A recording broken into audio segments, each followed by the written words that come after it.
And a day came, and Jonathan son of Saul said to the lad who carried his armor, Come, and let us go over to Mesab of the Allophyles, which is on the yonder side. And he did not tell his father. And Saul was sitting on the top of the hill under the pomegranate tree that is at Magdon. And there were with him about 600 men. And Achiah son of Achitob, Jochebed's brother, son of Phinehas, son of Eli the priest of God in Siloam, carrying an ephod. And the people did not know that Jonathan had gone. And in the middle of the pass, where Jonathan was trying to go over to the substance of the Allophyles, there was a rocky crag on one side, and a rocky crag on the other. The name of the one was Bazes, and the name of the other Sanah. One way from the north was for one going to Machmas, and the other way from the south for one going to Gabi. And Jonathan said to the lad who carried his armor, Come, let us go over to Mesab of these uncircumcised, if perhaps the Lord may do something for us, for nothing can hinder the Lord from saving by many or by few. And his armor-bearer said to him, Do all that your mind inclines to. Behold, I am with you. My mind is as your mind. And Jonathan said, Behold, we are going to cross over to the men, and we will be rolled down to them.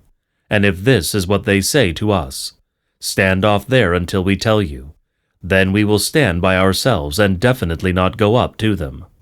And if this is what they say to us, Come up to us, then we will go up, for the Lord has given them into our hands. This will be the sign for us.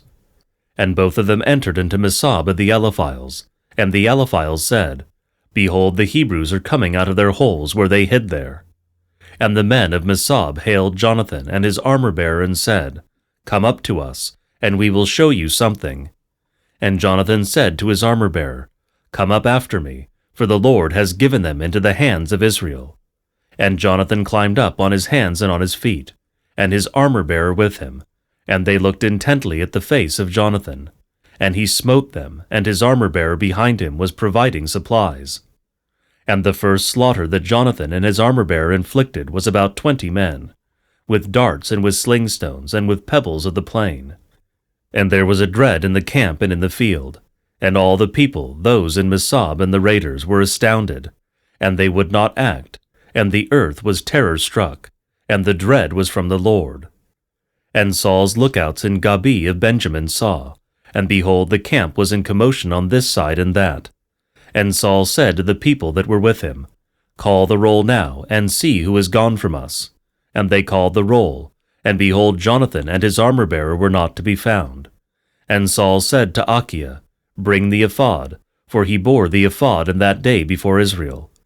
And it happened, while Saul was talking to the priest, that the tumult of the camp of the Allophyles increased more and more. And Saul said to the priest, Bring your hands together. And Saul and all the people who were with him went up and came to the battle. And behold, a man's sword was against his neighbor, a very great confusion. And the slaves who yesterday and the third day had been with the Allophyles, who had gone up into the camp, turned about, even they, to be with Israel, who were with Saul and Jonathan. And all Israel who were hiding in the hill country of Ephraim also heard that the Allophyles had fled, and they joined together, even they, after them in battle. And the Lord saved Israel in that day. And the battle passed through Bemoth, and all the people with Saul were about 10,000 men, and the battle was extended into every town in the hill country of Ephraim. And Saul was ignorant with great ignorance in that day, and he laid an oath on the people, saying, Cursed be anyone who eats food before it is evening, so I will avenge my enemy. And none of the people tasted food, and all the land ate the midday meal. And Jair was a wood with a beehive on the ground, and the people came upon the beehive. And behold, they went on talking, and behold, they did not turn their hands to their mouths, for the people feared the oath of the Lord. And Jonathan had not heard when his father charged the people with the oath. And he extended the scepter that was in his hand, and dipped the tip of it in the honeycomb, and put his hand to his mouth, and his eyes recovered their sight. And one of the people answered and said, Adjuring your father strictly charged the people with an oath, saying, Cursed be the one who eats food today. And the people were faint. And Jonathan understood and said, My father has put away the land. See now that my eyes saw, because I tasted a little of this honey. But if only when eating today the people had eaten of their enemies' spoils, which they had found, then now the slaughter among the Allophyles would have been greater. And they struck down some of the Allophyles in that day in Machmas, and the people were very faint. And the people turned to the spoils, and the people took flocks and herds and calves and slaughtered them on the ground, and the people were eating them with the blood. And it was reported to Saul, saying, The people have sinned against the Lord, eating with the blood. And in Gethem Saul said, Roll a large stone before me here. And Saul said, Disperse yourselves among the people, and tell them to bring here each his bull calf and each his sheep, and let him slaughter on this, and do not sin against the Lord by eating with the blood. And all the people brought each what was in his hand, and slaughtered there. And Saul built there an altar to the Lord. Saul began to build this as an altar to the Lord. And Saul said, Let us go down after the Allophyles by night, and despoil them until the day dawns, and let us not leave one of them. And they said, Do whatever seems good to you. And the priest said, Let us draw near to God here. And Saul inquired of God, Shall I go down after the Allophyles? Will you give them into the hands of Israel? And he did not answer him in that day. And Saul said, Come here, all you leaders of Israel, and know, and see how this sin has arisen today. For the Lord who saves Israel lives. If he should give answer against my son Jonathan, he shall die the death. And there was no one among all the people who answered him. And he said to all Israel, You shall be for slavery, and I and my son Jonathan will be for slavery. And the people said to Saul, Do what seems good to you. And Saul said, O Lord God of Israel, why is it that you have not answered your slave today? If this guilt is in me or in my son Jonathan, O Lord God of Israel, give clear ones. And if this is what you say, in your people Israel, give now holiness. And Jonathan and Saul were indicated by the lot, and the people were cleared. And Saul said, Cast the lot between me and my son Jonathan. Whoever the Lord should indicate by lot, let him die. And the people said to Saul, This thing is not to be. And Saul prevailed over the people. And they cast the lot between him and Jonathan his son, and Jonathan was taken. And Saul said to Jonathan, Tell me what you have done. And Jonathan told him and said, I tasted a little honey with the tip of the scepter that was in my hand. Behold, I will die. And Saul said to him, May God do so to me and more also. You shall die the death today. And the people said to Saul, Shall he who achieved this great victory in Israel die today? The Lord lives. Shall a hair of his head fall to the ground? For the people of God wrought this day. And the people prayed for Jonathan in that day, and he did not die. And Saul went up from following the Allophyles, and the Allophyles went to their place. And Saul had received by lot office over Israel, and he was fighting against all his enemies on every side, against Moab, and against the sons of Ammon, and against the sons of Edom, and against Beth-Peor, and against the king of Suba, and against the Allophyles. Wherever he turned, he was being kept safe. And he formed an army, and struck down Amalek, and delivered Israel out of the hand of those who trampled on them.